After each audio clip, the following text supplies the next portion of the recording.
देखिए, बहुत खुशी हो रही है। खुशी इस बात की हो रही है कि छात्र आंदोलन की जीत हुई और जो 8 साल का वनवास था, हज़ारों छात्र छात्राओं को वो वनवास समाप्त हुआ रात को। और हमने कहा था 27 जून तक रिजल्ट दे दीजिए, नहीं तो 28 को हम लोग आंदोलन करेंगे। और तिथि के अनुसार देखिए आप, तो 27 जून को ही रिजल्ट दिया गया, क्योंकि रात में 12:30-1 बजे रिजल्ट दिया गया, यानी 12 बजे के बाद तो 27 जून ही हो गया। तो 27 और रात भर काम हुआ है बीएसएससी ऑफिस के अंदर। रात भर काम हुआ है। रात भर 25 तारीख को देर रात तक हुआ है, आपको 26 तारीख को देर रात तक काम हुआ है। बाहर से खाना तक गया है अंदर स्टाफ के लिए। और जो अभ्यर्थी इसमें सफल हुए हैं उनको बहुत ज़्यादा ही खुशी है, क्योंकि 8 साल से वो लोग लगे हुए थे। और जो असफल हुए उनको बहुत मायूसी भी हुई है। तो उनसे हम यही आग्रह करेंगे, अपील करेंगे कि आप थोड़ा धैर्य बनाइए, हिम्मत रखिए और अभी आप आरटीआई लगाइए और जानकारी लीजिए कि किस वजह से आपका रिजल्ट नहीं हुआ है। पहले ये जानकारी हासिल करना जरूरी है कि आपका रिजल्ट हुआ किस वजह से नहीं है, और उसके बाद ही आगे कुछ उस पर किया जा सकता है। और जहाँ भी मेरी ज़रूरत होगी हम आपके लिए हमेशा तैयार है लड़ने के लिए। उम्मीद भी हम करेंगे जो आपने संघर्ष इन 8 सालों में किया है, जो कठिनाइयाँ आपने झेली है, जो दुख झेला है, उसको हमेशा याद रखिएगा, कहीं भूलिएगा नहीं। मैं ऐसा इसलिए बोल रहा हूँ क्योंकि अगर आप इस चीज़ को भूल जाइएगा तो आप भी दूसरों की तरह रिश्वतखोरी में चले जाइएगा, पैसा जमा करने लगेगा, पैसे का लालच आपके अंदर आ जाएगा। लेकिन जब आप संघर्ष को याद कीजिएगा तब आप किसी के साथ गलत नहीं कर पाएंगे। देखिए, इस बहाली से व्यक्तिगत रूप से मुझे कोई लेना देना नहीं था। ऐसा नहीं था कि मुझे इस बहाली से नौकरी लेनी थी। मैं बीपीएससी की परीक्षा देता आया हूँ और बीपीएससी का ही परीक्षार्थी। लेकिन मैं इन लोगों के साथ जो अन्याय हो रहा था, पहले तो पीटी परीक्षा नहीं हो रही थी, पीटी परीक्षा हुई तो पेपर लीक हो गया, फिर कैंसिल हुआ, फिर दोबारा पीटी परीक्षा नहीं हो रही थी, फिर रिजल्ट नहीं आ रहा था। तो इन सब चीज़ों को देखकर हम इन लोगों के लिए आवाज़ उठाना शुरू किए और पीटी रिजल्ट के लिए जब आंदोलन किए तो वो आंदोलन सफल हुआ और आयोग को नोटिस जारी करना पड़ा उस आंदोलन की वजह से ही। और 1 महीना के अंदर उन्होंने रिजल्ट दिया, जो वादा किया वो पूरा किया। तो मेरे परिवार का जो बैकग्राउंड कहीं से भी ये मतलब राजनीतिक है ही नहीं। लेकिन हम भी बीपीएससी की तैयारी करने के लिए पटना आए थे, लेकिन मजबूरी बस हमें ये छात्र आंदोलन में कूदना पड़ा। और अभी जैसे लगता है कि बिहार के विपक्ष का नेता हम ही हो गए, और बिहार के जितने विपक्षी पार्टियों के नेता हैं या सत्ता पक्ष के भी जो हैं, वो लोग भी इन सब मुद्दों को नहीं उठाते हैं। तो मजबूरी में हमें आगे आना पड़ा कि देखिए, शांतिपूर्वक आंदोलन से ही सब कुछ हो गया। ये बीएसएससी बहाली जो पूरा हुआ, शुरू से हम लोगों ने शांतिपूर्वक आंदोलन किया। और आज तो देखिए, आंदोलन करने से पहले 1 दिन पहले रिजल्ट आ गया। तो ऐसा नहीं है, आप सही तरीका से अगर आंदोलन करते, अगर आपका नेतृत्व करता ईमानदार है, वो बिकने वाला नहीं है, झुकने वाला नहीं है, डरने वाला नहीं है, झुकने वाला नहीं, तब कुछ हो सकता है। नमस्कार, स्वागत है आपका द न्यू टॉप पे। मेरा नाम है विशाल। 8 साल से लंबित मामला बीएसएससी का सुलझ गया है। कल रात बीएसएससी ने रिजल्ट जारी कर दिया है और किसके डर से किया है और क्यों किया है हम आगे आपको बता देंगे। हमारे साथ बात करने के लिए मौजूद हैं छात्र नेता दिलीप, जो 8 सालों से लगातार बीएसएससी का मामला उठाते रहे हैं, आंदोलन करते रहे और कई बार जेल भी जा चुके हैं, डंडे भी खाए हैं। छात्र नेता बीते दिनों द इंडिया टॉप पर ही आकर के कहा था कि 27 तारीख तक बीएसएससी आयोग को चेतावनी देते हैं, अल्टीमेटम देते हैं, अगर रिजल्ट जारी नहीं करता है तो 28 तारीख को हम आंदोलन करेंगे। छात्र पूरा तैयार हो गए थे, लेकिन बीएसएससी आयोग झुक गई और 27 तारीख को ही रिजल्ट जारी कर दिया है, जो बीएसएससी के तमाम जो छात्र अभ्यर्थी हैं उसके लिए खुशी का माहौल है, खुशी का वक्त। ऐसे में तमाम जो छात्र हैं जो खुश हैं, जिसको नौकरी होने वाला है, वो मिठाई के डब्बे लेकर के भी आ रहे हैं। हमारे साथ बात करेंगे सीधे तौर पे। दिलीप जी, बहुत खुशी का आज दिन है। आपका जो लगातार मेहनत था, जो लड़ाई लड़ते आ रहे थे बीएसएससी अभ्यर्थियों के लिए, मेहनत रंग लाया है। आपके आंदोलन के डर से सरकार झुक गई, आयोग झुक गया, क्या कहिएगा, कैसा लग रहा है आपको? देखिए, बहुत खुशी हो रही है। खुशी इस बात की हो रही है कि छात्र आंदोलन की जीत हुई और जो 8 साल का वनवास था, हज़ारों छात्र छात्राओं को वो वनवास समाप्त हुआ रात को। और हमने कहा था 27 जून तक रिजल्ट दे दीजिए, नहीं तो 28 को हम लोग आंदोलन करेंगे। और तिथि के अनुसार देखिए आप, तो 27 जून को ही रिजल्ट दिया गया, क्योंकि रात में 12:30-1 बजे रिजल्ट दिया गया, यानी 12 बजे के बाद तो 27 जून ही हो गया। तो 27 और रात भर काम हुआ है बीएसएससी ऑफिस के अंदर। रात भर काम हुआ है। रात भर 25 तारीख को देर रात तक हुआ है, आपको 26 तारीख को देर रात तक काम हुआ है। बाहर से खाना तक गया है अंदर स्टाफ के लिए। और उसके बाद देर रात 12:30 पौने 1 बजे रिजल्ट जारी किया गया है। तो ये कहीं ना कहीं छात्र आंदोलन का दबाव था और उनको भी पता था, बीएसएससी के अध्यक्ष सचिव सबको पता था कि मांग जायज़ है, इन लोग की मांग सही है, गलत मांग नहीं है।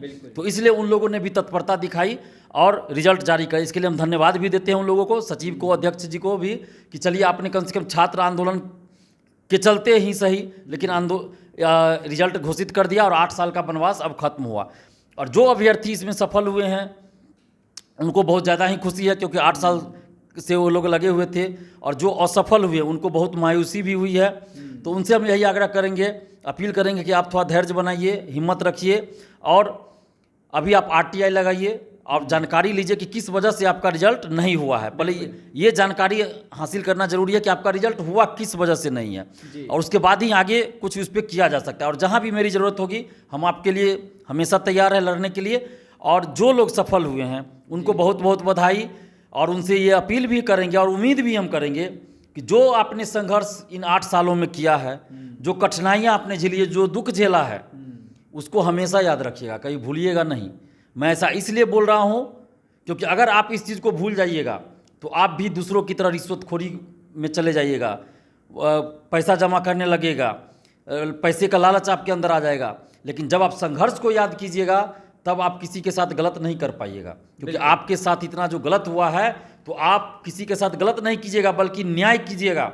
तो हम यही उम्मीद करेंगे कि जो इस बहाली से कम जा रहे हैं वो हर एक जिला में जाएंगे, हर एक डिपार्टमेंट में जाएंगे, हर एक ऑफिस में लगभग जाएंगे।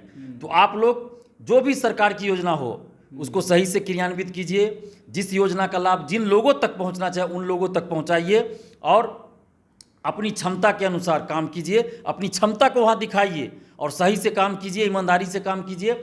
और अगर आपके ईमानदारी के बीच में कोई बाधक बने, चाहे वो बड़ा से बड़ा अफसर क्यों ना हो या कोई नेता बड़ा से बड़ा क्यों ना हो, अगर आपको वो रिश्वतखोरी के लिए मजबूर करे, ईमानदारी से काम करने से रोके, तो आप दिलीप कुमार को उस समय भी याद कीजिएगा।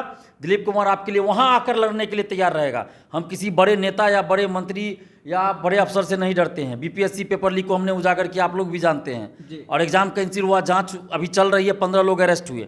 लेकिन अभी भी हम लोग जब तक बड़ी मछलियाँ नहीं पकड़ी जाएगी तब तक अपना जो है आवाज़ उठाते रहेंगे और ज़रूरत पड़ी तो आंदोलन भी करेंगे। तो आप लोग डरिएगा नहीं, ईमानदारी से काम कीजिए और आप लोग आगे भी जिस तरह से अभी तक जुड़े हुए थे आगे भी जुड़ के रहिए, एक परिवार की तरह जुड़ के रहिए। और हम चाहेंगे कि जितने लोग सफल हुए हैं उनका हम एक ग्रुप बनाए, एक संगठन की तरह बनाए, ताकि आगे अगर आपके साथ कहीं गलत होता है ऑफिस में ही या कहीं भी, तो आपके लिए हम लोग लड़ें मिलकर। तो इसके लिए हम लोग ग्रुप बनाएंगे। आप लोग हमें व्हाट्सएप या फ़ोन करके बताइएगा अपना नाम, जिला का नाम और गृह जिला का नाम और किस पद पे आपका सिलेक्शन हुआ है। और जब ये ज्वाइनिंग हो जाएगा उस समय पता चलेगा कि किस जिला में गए। तो इस आधार पे हम लोग एक ग्रुप बनाएंगे और जुड़े रहेंगे एक दूसरे से। तो हमारा मोबाइल नंबर भी आपको पता होगा, फिर भी बोल दे रहे हैं, 7282005656। इस पर आप हमें कॉल या व्हाट्सएप कीजिएगा। अभी तो बहुत सारा फ़ोन आ रहा है, व्हाट्सएप पे मैसेज मैं देख नहीं पा रहा हूँ सुबह से। नोट कर लीजिए, जो नंबर जो बताए ना नोट करके रख लीजिए, ताकि आगे आने वाले दिनों में काम हो सकता है।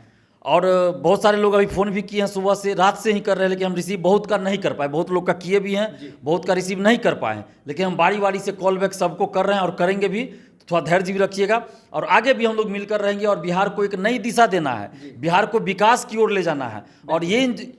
और एक चीज़ याद रखिएगा कि बिहार का कोई नेता, कोई पार्टी आपके लिए लड़ने नहीं आया इन 8 सालों में। दिलीप जी, एक सवाल मेरा है कि बधाई आपने तमाम छात्रों को दे दिया, अभ्यर्थियों को दे दिया, लेकिन इस बीच आपको कैसा लग रहा है? क्योंकि आप लगातार 8 सालों से इन अभ्यर्थियों के लिए मेहनत करते रहे, आंदोलन करते रहे, लाठी डंडा खाते रहे, लेकिन आपकी तो नौकरी नहीं हुई, लेकिन आपको खुशी मिल रही है। आप अंदर से कैसा अनुभूति, कैसा फील कर रहे हैं आप? देखिए, इस बहाली से व्यक्तिगत रूप से मुझे कोई लेना देना नहीं था। ऐसा नहीं था कि मुझे इस बहाली से नौकरी लेनी थी। मैं बीपीएससी की परीक्षा देता आया हूँ और बीपीएससी का ही परीक्षार्थी हूँ।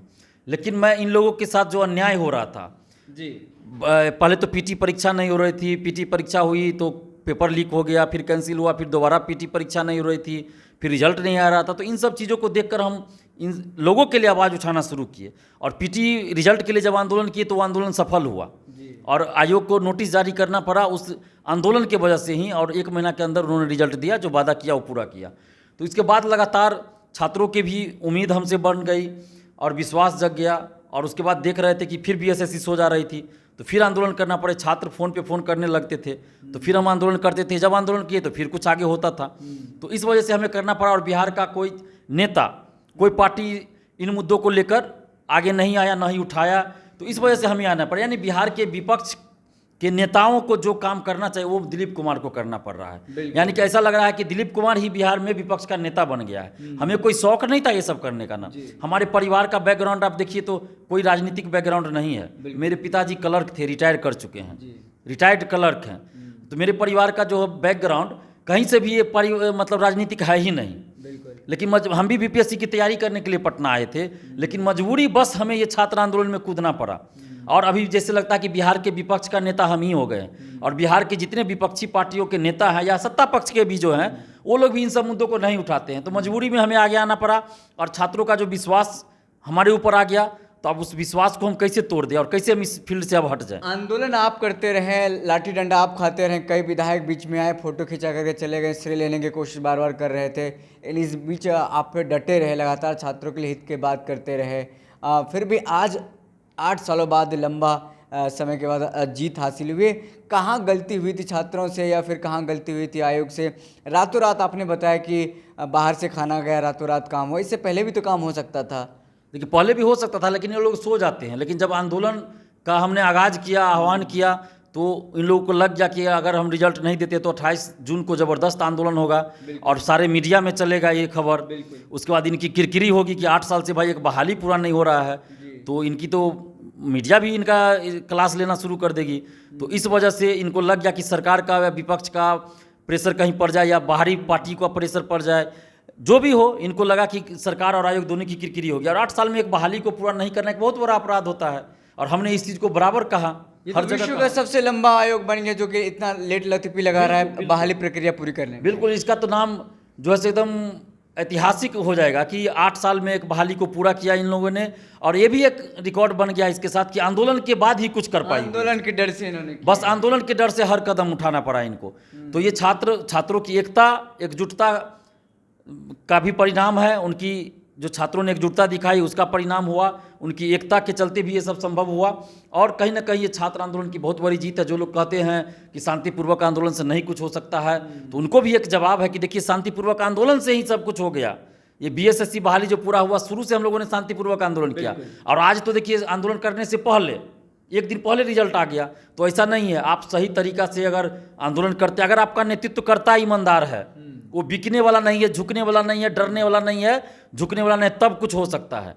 लेकिन अगर नेतृत्व करता ही बिक जाए, झुक जाता, तो फिर आंदोलन बेच दिया जाता है। यहाँ तो बहुत सारा हमने देखा है कि आंदोलन को ही बेच दिया जाता है। 1717 दरोगा बहाली में हमने देखा आंदोलन को कुछ लोगों ने बेच दिया। तो उसके बाद हम लोगों को इसमें कूदना पड़ा कि भाई यहाँ तो जो आते हैं आंदोलन का नेतृत्व करते वो लोग बिक जाते हैं। तो इस वजह से हम लोगों को आगे आना पड़ा। और आज देखिए, आज सफल भी हमारा आंदोलन लगातार हो रहा है। बीपीएससी पेपर लीक में हुआ सफल, बीएसएससी बहाली में तो पूरा सफल हो गया। इसके अलावे भी बहुत सारे हम लोगों ने आंदोलन किया। जैसे बीपीएससी का पहले 5 साल पे वैकेंसी आती थी, हम लोगों ने आंदोलन किया तो हर साल अब वैकेंसी आने लगी है। तो बहुत सफलता भी मिली है। हाँ, बहुत जगह हमें नहीं भी मिली है।